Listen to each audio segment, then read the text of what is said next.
এর যুবক ভাই বিরুদ্ধ বাবাজি, হে মুসলমান ইমানদার আল্লাহর গোলাম আব্দুল কাদের জিলানী, তাদের এত সম্মান এত পাওয়ার কিভাবে হলো?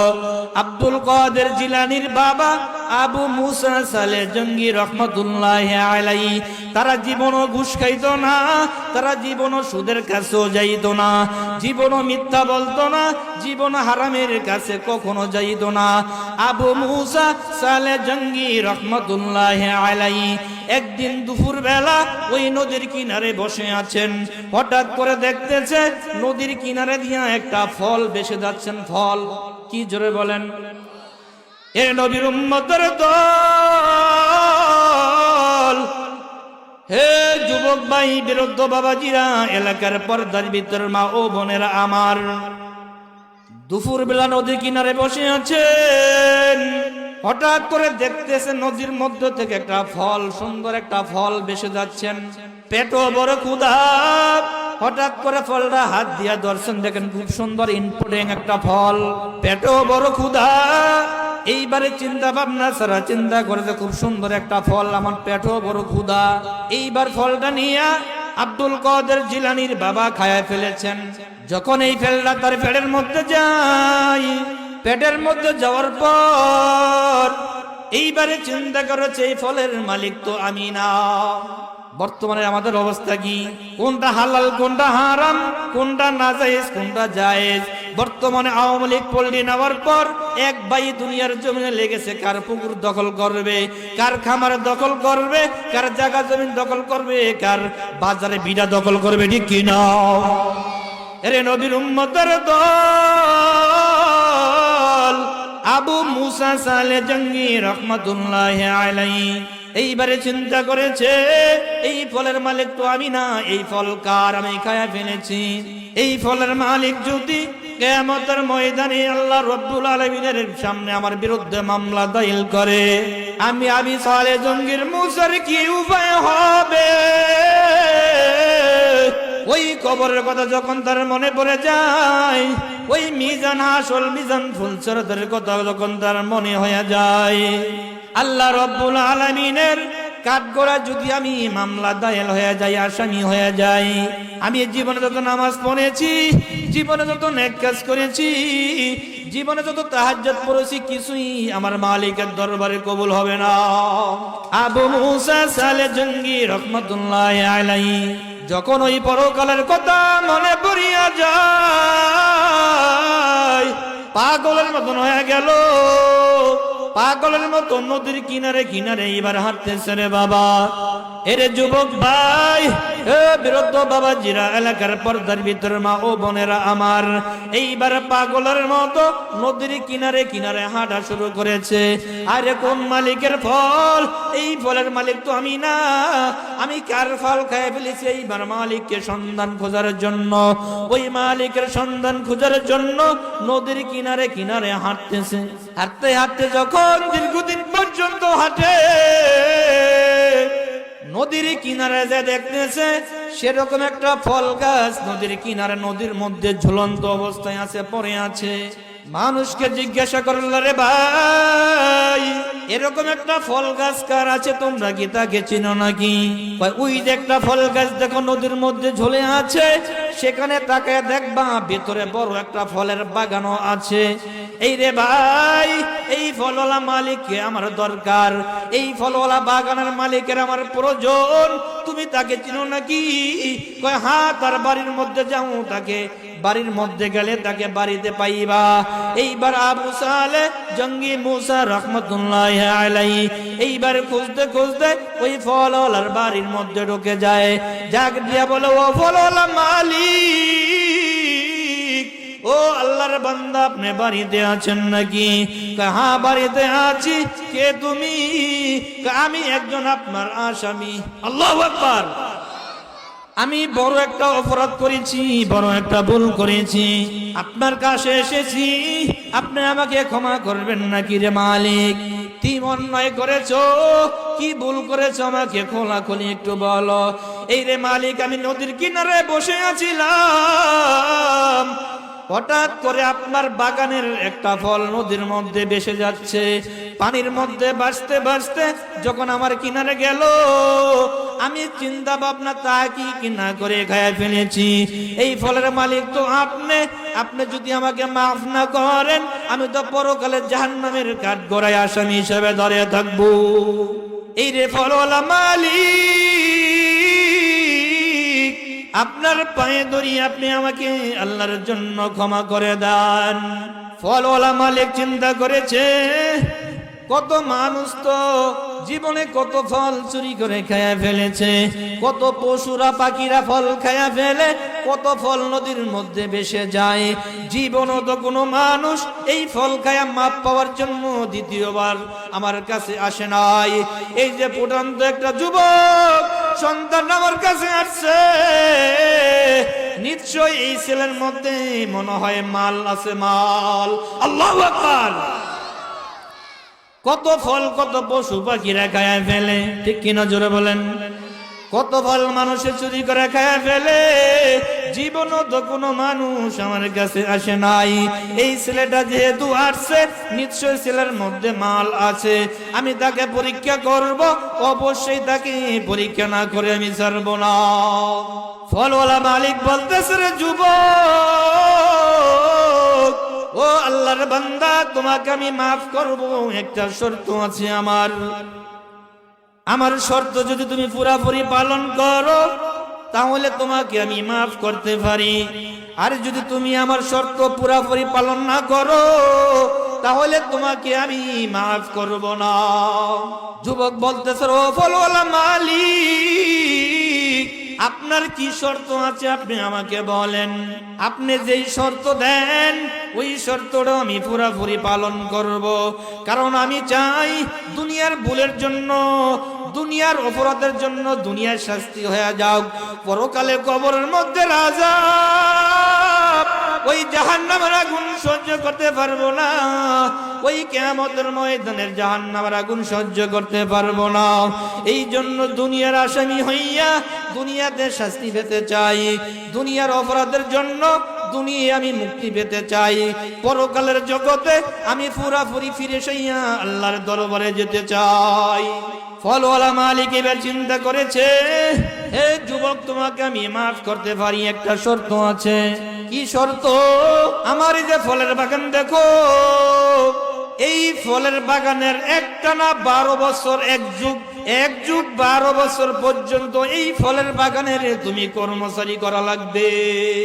সুবহানাল্লাহ। বাজে কতদিন? আরো জোরে কোন, কতদিন? 1 যুগ 12 বছর। তোমাকে আমি মাফ করতে পারি, শর্ত হলো একটানা 1 যুগ 12 বছর পর্যন্ত তুমি আমার এই ফলের কর্মচারীগিরি করা লাগবে। একটানা 12 বছর পর্যন্ত যদি বাগানের কর্মচারীগিরি করতে পারো, তাহলে তোমাকে আমি মাফ করতে পারি। আর যদি তুমি একদিনও কম করো, তাহলে তোমাকে আমি মাফ করব না।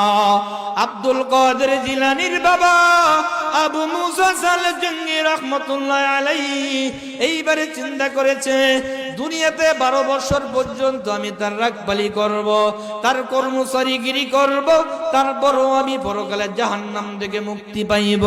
আরে যদি আমি তার দাবি ফেট না করিয়া মারা যাই, তাহলে এই বান্দা তো পরকালে কিয়ামতের ময়দানে আমার মালিকের কাঠগড়ায় আমার বিরুদ্ধে মামলা দায়ের করবে। এরে যুবক ভাই, বিরুদ্ধ বাবাজি, হে এলাকার পর্দার ভিতরের মা ও বোনেরা আমার, কত গাছ থেকে মানুষের আম চুরি করে খায়া ফেলেছি, কত ডাব নাইকেল মানুষের চুরি করে খায়া ফেলেছি।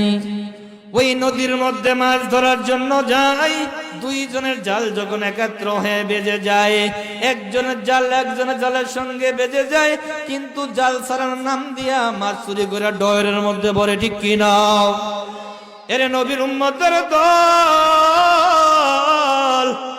এ যুবক ভাই, বিরুদ্ধ বাবাজিরা, 2 জনের জমিন পাশাপাশি।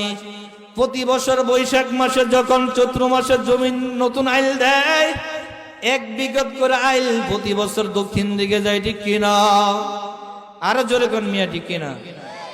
প্রতি বছরের জমিনের আইল 1 বিঘত করে কোন দিকে যায়? এক সময় দেখা যাইবে পাশের মালিকের জমিনও আর নাই, ঠিক না? প্রতি বছর 1 বিঘা করে দক্ষিণ দিকে যায়, নতুন আইল দেয় তো উস নাই। এরে নবীর উম্মতের দল, এ বৃদ্ধ বাবাজিরা, যুবক ভাইয়েরা আমার, বুখারী শরীফের মধ্যে আছে, যদি কাহারও 1 বিঘা পরিমাণ জমিন জুলুম অত্যাচার করে খায়, বর্তমানে সমাজের মধ্যে দেখা যায় আগে একজনের জমিন খাইছে, এখন আবার আরেকজনের জমিন দখল করে খাচ্ছে, ঠিক কিনা? 20 বছর পর্যন্ত জমিনের মালিক, বর্তমানে আয়াকা তুমি কোথার থেকে আইছো? ইন্দাল গাত্তি ফিল কান্দল, বাড়ির দিকে চলে যাও, এই জমিনের মালিক তুমি না। 30 বছর পর্যন্ত বাজারের ভিড়া ভাড়া দিয়ে খেয়েছে, বর্তমানে আরেক দল আইসা বলতেছে এই বিড়ার মালিক তুমি না, বিড়ার মালিক হলাম আমি, ঠিক কিনা? সব জুলুম আর জুলুম। আবার আরেক দল আসবে, কইবা 5 বছর তো খাইছে, এইবার তো রেস্টটা তো এবার আমি খাই। 20 বছর পর্যন্ত পুষ্কুনি খেয়েছে, এখন তুমি পুষ্কুনির মালিক না, পুষ্কুনির মালিক হলাম আমি। এই বাগানে খেয়েছো, আজ থেকে আর বাগান ভোগ করতে পারবো না, বাগানের মালিক আমি। আরে নবীর উম্মতের দল, সঠিকভাবে দখল করলে তো তুমি খাইলা, আল্লাহর কাছে মাফ পায়া গেলা। আরে যদি জুলুম অত্যাচার করে খাও, জুলুম ক্ষমতার পরে খাও, টাকার মাস্তানি করে খাও, দলের প্রভাব দেখে খাও, মনে রাখবা আল্লাহর পয়গম্বর বলেন, যদি কাহারো 1 বিঘা পরিমাণ জমিন জুলুম অত্যাচার করে খায়, কিয়ামতের ময়দানে আমার আল্লাহ বলবেন, ও ফেরেশতা 7 তবক জমিনের মালা বানায়া এই গাদার গলায় পরায়া দাও। 7 তবক জমিনের মালা গাইতা, কি মনে করছেন? 7 তবক জমিনের মালা গাইতা তার গলায় পরানো হবে। এরে যুবক ভাই, বেরোদ্দ বাবাজি, আব্দুল কাদের জিলানীর বাবা আবু সালেহ মুসা জঙ্গি রাহমাতুল্লাহি আলাইহি। এরে যুবক, তোমাকে আমি মাফ করতে পারি রে যুবক, শর্তে হলো 12 বছর পর্যন্ত তুমি আমার রাখপালি করতে হবে। আবু মুসা সালেহ জঙ্গি রাহমাতুল্লাহি আলাইহি চিন্তা করেছে, আমি 12 বছর যদি বাড়ির গোলামি করতে হয়, এই বাগানের কর্মচারী করতে হয়, তারপরও আমি মাপ নিয়ে অন্ধকারের কবরে যেতে হবে। এই রে ফলওয়ালা মালিক, আমি রাজি হয়ে গেলাম, আপনি 12 বছর পর আমাকে মাফ করবেন কিনা? এইবার বলল, হ্যাঁ, তুমি যদি 12 বছর পর্যন্ত আমার এই ফলের বাগানে তুমি কর্মচারীগিরি করতে পারো, অবশ্যই আমি মালিক ওয়াদা দিয়েছি, তোমাকে আমি অবশ্যই মাফ করে দিব। আবু মুসা সালেহ জঙ্গি রাহমাতুল্লাহি আলাইহি এইবার বাড়ির কর্মচারী হিসেবে ঢুকিয়া যায়। কর্মচারী করতে করতে এক পর্যায়ে 12 বছর পর্যন্ত অতিবাহিত হয়ে যায়। 12 বছর অতিবাহিত হওয়ার পর এইবার আব্দুল কাদের জিলানীর বাবা আবু সালেহ মুসা জঙ্গি রাহমাতুল্লাহি আলাইহি ফলওয়ালা মালিককে বলতেছো, ফলওয়ালা মালিক, আপনি তো বলেছেন 12 বছর পর আপনি আমাকে মাফ করবেন, আমার তো আজকে পূর্ণাঙ্গ 12 বছর হয়ে গেল, আজকে আপনি আমাকে মাফ করে দেন, আপনি আমাকে খুশিতে বিদায় দেন। ফলওয়ালা মালিক চিন্তা করেছে, এই ছেলেটা দীর্ঘ 12 বছর 1 যুগ পর্যন্ত আমার বাড়িতে রাখপালি করেছে, আমার বাগান রক্ষণাবেক্ষণ করেছে, এই ছেলেদের চলাফেরা, উঠা বসা, হাঁটা চলা দিন কত সুন্দর, এমন সুন্দর যুবক আমি পৃথিবীর জমিনে আর কখনো দেখি নাই। আল্লাহু আকবার। এই ছেলে চলাফেরা তো সুন্দর, এই ছেলে দুনিয়ার সাধারণ যুবক নয়, এই যুবককে আমি সোজা হাত থেকে ছাড়তে চাই না। এরে যুবক, তুমি আমার একটা শর্ত পালন করেছো, মাত্র 1 যুগ 12 বছর আমার বাগানের কর্মচারীগিরি করেছো, আমার আরো একটা শর্ত আছে, আমার দ্বিতীয় শর্তটাও তুমি পুরাপুরি পালন করতে হবে। দ্বিতীয় শর্তটা যদি পুরাপুরি পালন করতে পারো, আমি মালিক ওয়াদা দিচ্ছি তোমাকে অবশ্যই আমি মাফ করে দিব। যুবক এইবার চিন্তা করলো, ফলওয়ালা মালিক, আপনি তো বলেছেন এক যুগ 12 বছর কর্মচারী করলে আপনি আমাকে মাফ করে দিবেন। এক যুগ তো হয়ে গেল, এইবার আর একটা আপনার শর্ত আছে। দ্বিতীয় শর্ত যদি পুরা করি আপনি আমাকে মাফ করবেন কিনা, আপনি সত্য কথা বলেন। ফলওয়ালা মালিক বলতেছে, রে যুবক, আমার দ্বিতীয় শর্ত যদি তুমি পুরাপুরি পালন করতে পারো, আমি ওয়াদা দিচ্ছি এইবার তোমাকে আমি আল্লাহর জন্য ক্ষমা করে দিব। যুবক চিন্তা করলো, আমি যদি এই ফলওয়ালা মালিক থেকে দাবি ফেট না করি অন্ধকার কবরে চলে যাই, ওই অন্ধকারের অবস্থা বেশি ভালো নাই রে যুবক। ও বিরুদ্ধ বাবাজিরা, এলাকার পর্দার ভিতর মা ও বোনেরা আমার, ওই পরকালের ভয়ঙ্কর আগুন, কবরের আযাব বড় ভয়ঙ্কর আযাব। কবর, হাসর, মিজান, ফুলসিরাত, কিয়ামতের ময়দান। পরকালে যে 5টা মামলা, এই দুনিয়ার মামলা যদি একবার ঠকি দ্বিতীয়বার আপিল কইরা জিতার আশা করা যায়, ঠিক কিনা? এরে যুবক ভাই, বিরুদ্ধ বাবাজি, এলাকার পর্দার ভিতর মা ও বোনেরা আমার, পরকালের মামলা বড় ভয়ঙ্কর মামলা। যদি পরকালের মামলা একবার কেউ ঠকে দ্বিতীয়বার আপিল করার আর কোনো সুযোগ নাই। আবু মুসা সালে জঙ্গি রহমাতুল্লাহি আলাইহি এইবারে চিন্তা করেছে, যেই কোনো ভাবেই দুনিয়া থেকে আমি এই মাপ নিয়ে অন্ধকার কবরে যেতে হবে। আর নয়, পরকালের মামলা খুব ভয়ঙ্কর মামলা, ওই মামলা দ্বিতীয়বার আপিল করার জিতার সুযোগ নাই। এইবার আব্দুল কাদের জিলানীর বাবা আবু মুসা সালে জঙ্গি রহমাতুল্লাহি আলাইহিকে বলল, ও মালিক, আচ্ছা ঠিক আছে, আপনার দ্বিতীয় শর্তটা কি আপনি আমাকে বলেন। আপনার দ্বিতীয় শর্তটাও আমি পুরাপুরি পালন করিয়া তারপরে আমি ক্ষমা নিয়ে অন্ধকার কবরে যেতে চাই। এইবার আব্দুল কাদের জিলানীর বাবা আবু সালে জঙ্গি মুসা জঙ্গি রহমাতুল্লাহ আলাইহি যখন বলল, দ্বিতীয় দাবি পূরণ করার জন্য আমি স্বীকার হয়ে গেলাম, দ্বিতীয় দাবি পুরা করার জন্য আমি প্রস্তুত হয়ে গেলাম। এইবার ফলওয়ালা মালিক বলতেছো, যুবক ছেলে রে, আমার একটা মেয়ে আছে, যুবতী মেয়ে, আমার ঘরের মধ্যে একটা যুবতী মেয়ে আছে।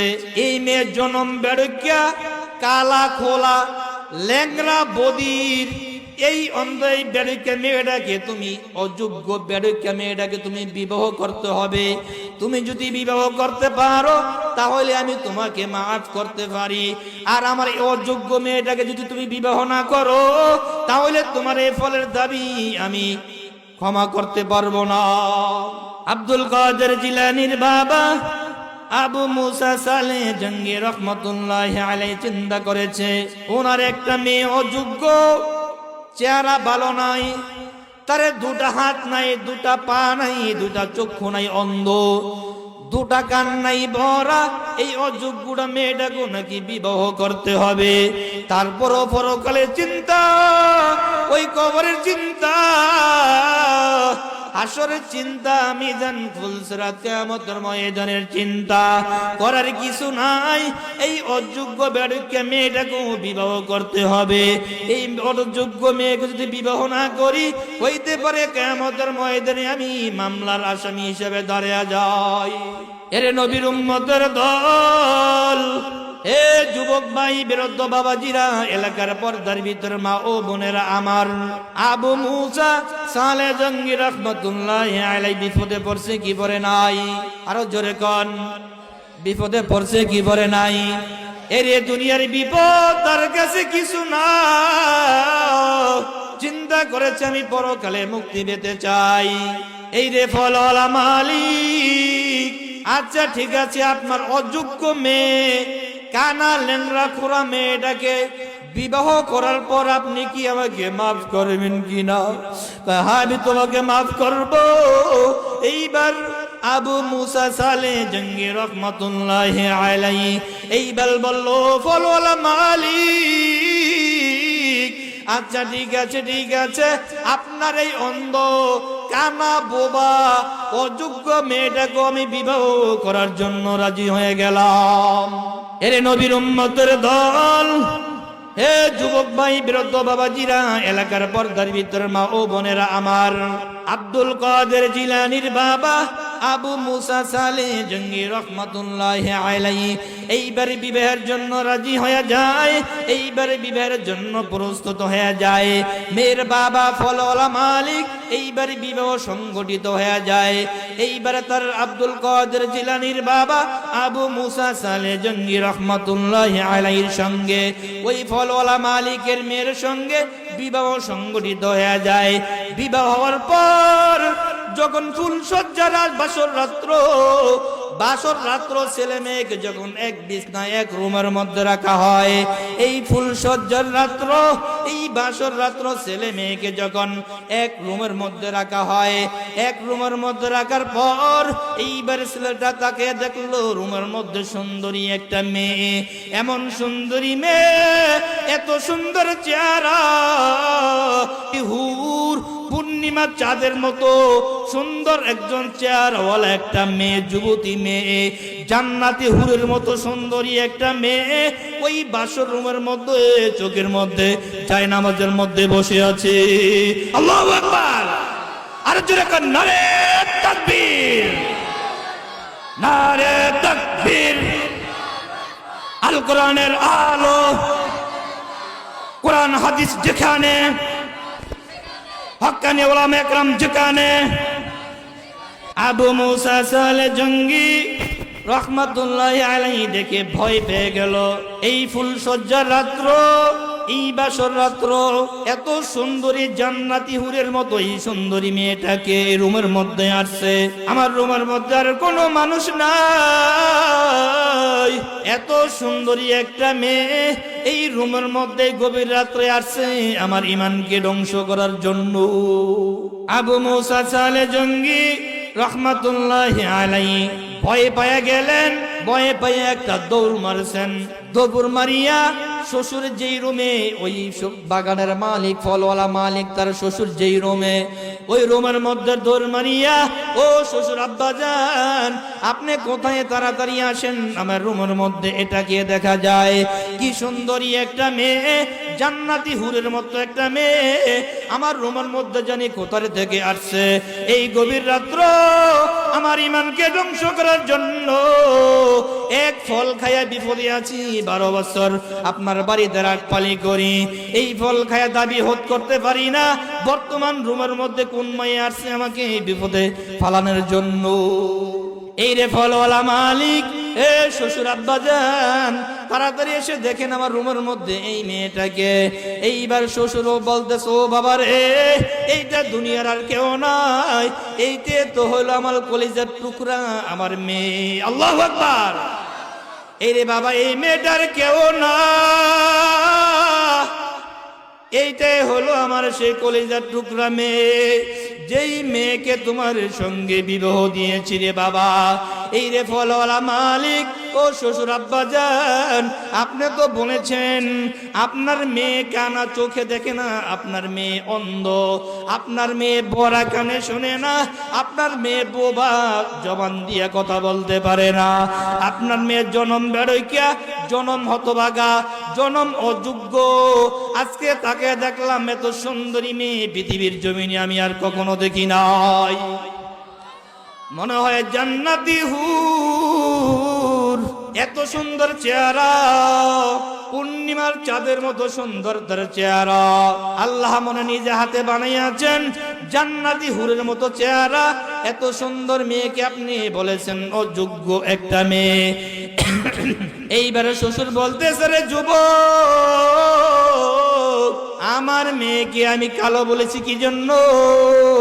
আমার মেয়ের চেহারাটা আমরা মা বাবা সারা পৃথিবীর জমিনে আর কখনো কেউ দেখে নাই। এরে যুবক, এরে যুবক, আমার মেয়ের যে 2টা হাত আছে, হাত, আমার এই মেয়ের 2টা হাত পৃথিবীর জমিনে কোনো ঘিন পুরুষ দেখে নাই। এই যে 2টা পা দেখো, আমার মেয়েকে লুলা বলেছি এই জন্য আমার বাড়ির ঘরের যে এরিয়া আছে, এরিয়ার বাহিরে আমার মেয়ে কখনো এই 2টা পা দিয়ে হেঁটে যায় নাই। এর যুবক তুমি চিন্তা করিও না, এই যে 2টা চক্ষু দেখো, এই দুইটা চক্ষু দিয়া সূর্য কোন দিন কোন দিকে ওঠে এবং সূর্য কোন দিকে ঢলে যায়। আমার মেয়ের চক্ষু দিয়া জীবনও সূর্য উঠতে এবং তলাইতে দেখে নাই। এর যুবক শুধু তাই নয়, আমার মেয়ের চক্ষু দিয়া জীবনে কোনো বেগানার দিকে তাকায় নাই, আর কোনো বেগানার দৃষ্টি কোনো সময় আমার মেয়ের চেহারার দিকে তাকায় নাই। কোনো বেগানার কথাবার্তা আমার মেয়ের কানে জীবনও শোনে নাই। কোনো হারামের প্রতি কোনো গান বাদ্যর শব্দ আমার মেয়ের কানে কখনো আসে নাই। এই জন্য বলেছিলাম আমার মেয়ে পড়া জীবনও কানে শোনে নাই। এর যুবক চিন্তা করিও না, যাও তুমি আনন্দ করো। বাসর আজকে ফুলসজ্জার রাত্র, বাসর রাত্র, যাও তুমি আমার মেয়েকে নিয়ে আনন্দ করো রে যুবক। তুমি চিন্তা করিও না,